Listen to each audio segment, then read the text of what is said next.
Baik, Dewan Juri yang terhormat, perkenalkan nama saya Radit, selaku pembicara pertama dari tim oposisi. Di sini saya akan menyanggah pernyataan dari tim pro mengenai mosi debat kita kali ini, yaitu Dewan ini percaya pemerintah dilarang menggunakan influencer untuk mensosialisasikan kebijakannya. Sanggahan yang pertama ini berkaitan dengan penggunaan media sosial, di mana kita tahu untuk saat ini kita hidup di era globalisasi, di mana segala informasi dapat kita akses melalui media sosial. Media sosial kita tahu merupakan suatu kebutuhan yang sangat primer atau harus terpenuhi. Semua informasi dapat kita akses melalui media sosial tanpa terkecuali. Kemudian sanggahan yang kedua ini berkaitan dengan pernyataan dari tim pro yang mengatakan bahwa pemerintah sebaiknya tidak menggunakan influencer, melainkan pemerintah harus melakukan sosialisasi secara langsung untuk mensosialisasikan atau mempromosikan kebijakannya. Namun nyatanya, Dewan Juri yang terhormat, hal itu sangatlah mustahil jika diterapkan dalam situasi saat ini, di mana kita tahu bahwa saat ini merupakan situasi pandemi virus corona, di mana untuk melakukan sosialisasi secara langsung itu merupakan hal yang tidak mungkin, karena sosialisasi secara langsung sangatlah dekat dengan kata keramaian ataupun kerumunan.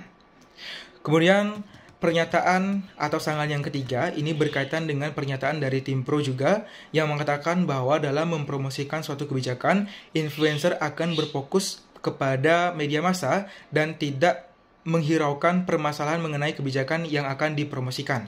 Dalam artian, banyak ditemukan influencer yang tidak menguasai betul kebijakan-kebijakan yang ia promosikan ataupun sosialisasikan. Namun, kita perlu tahu juga bahwa sebagian besar influencer merupakan orang-orang yang telah melewati masa-masa pendidikan dan kebanyakan influencer di Indonesia memiliki sertifikat yang sudah mumpuni sehingga ia dipercaya untuk melakukan suatu sosialisasi ataupun promosi dari pemerintah.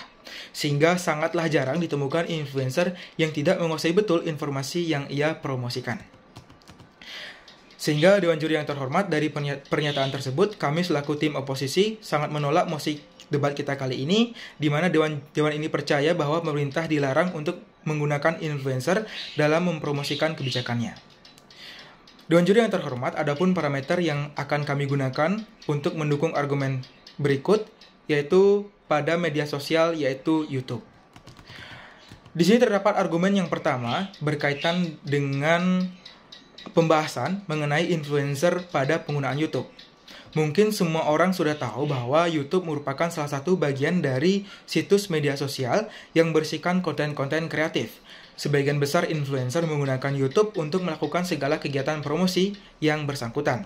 Salah satu contoh yang dapat kita ambil adalah promosi dan pengenalan kebijakan pemerintah terkait penanggulangan COVID-19 yang dilakukan oleh beberapa artis-artis yang dapat kita kategorikan sebagai influencer juga. Tentu melalui hal itu, kita semua menyadari bahwa influencer ini memiliki peran yang sangat penting dalam melakukan promosi terkait kebijakan pemerintah. Apalagi influencer didefinisikan sebagai orang yang sudah dikenal yang mampu mempengaruhi orang lain melalui suatu promosi. Nah, selain itu, jangkauan informasi yang digapai melalui influencer ini juga sangatlah luas, di mana bisa diakses melalui ribuan orang, bahkan jutaan orang. Selain itu, melalui influencer juga, pemerintah dapat menampung berbagai aspirasi-aspirasi dari masyarakat, baik itu yang berupa positif maupun negatif, sehingga pemerintah mampu melakukan suatu pembenaran ataupun perbaikan terkait suatu kebijakannya. Kemudian pada argumen yang kedua, ini berkaitan dengan pernyataan dari tim pro yang mengatakan bahwa dengan penggunaan influencer akan menyebabkan terjadinya simplifikasi atau penyederhanaan informasi terkait suatu kebijakan. Nah, mengenai hal tersebut, kami menemukan suatu urgensi di mana ini adalah suatu permasalahan yang akut dan sering kita temukan, yaitu penyebaran informasi hoaks terkait kebijakan pemerintah. Mungkin ini merupakan salah satu dampak negatif dari penggunaan media sosial. Namun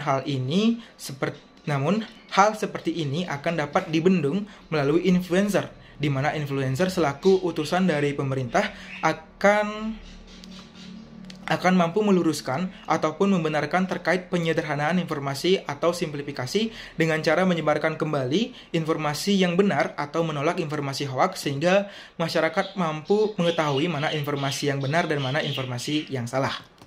Sehingga kami dari tim oposisi menolak pernyataan tim pro yang menyatakan penggunaan influencer akan dapat memicu terjadinya simplifikasi atau penyederhanaan informasi. Kemudian pada argumen yang ketiga, ini mengatakan bahwa influencer akan bisa menjadi ruang atau perantara untuk berdiskusi antara masyarakat kepada pemerintah. Di mana kita tahu untuk saat ini sangatlah jarang ditemukan masyarakat yang berani melakukan diskusi secara langsung kepada pemerintah.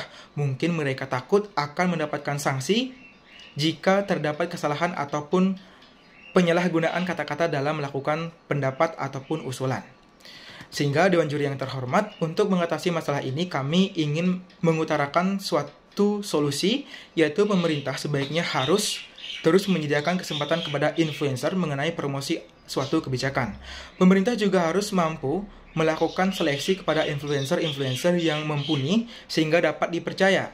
Pemerintah juga harus mampu memberikan sanksi kepada influencer yang melakukan kesalahan terkait penyalahgunaan atau kesalahan dalam penyebaran informasi. Jika hal itu diterapkan, penyebaran berita mengenai kebijakan pemerintah akan berjalan secara lancar dan jangkauan informasi yang diterima juga akan lebih luas jika dibandingkan dengan penyebaran informasi mengenai kebijakan pemerintah tanpa perantara influencer.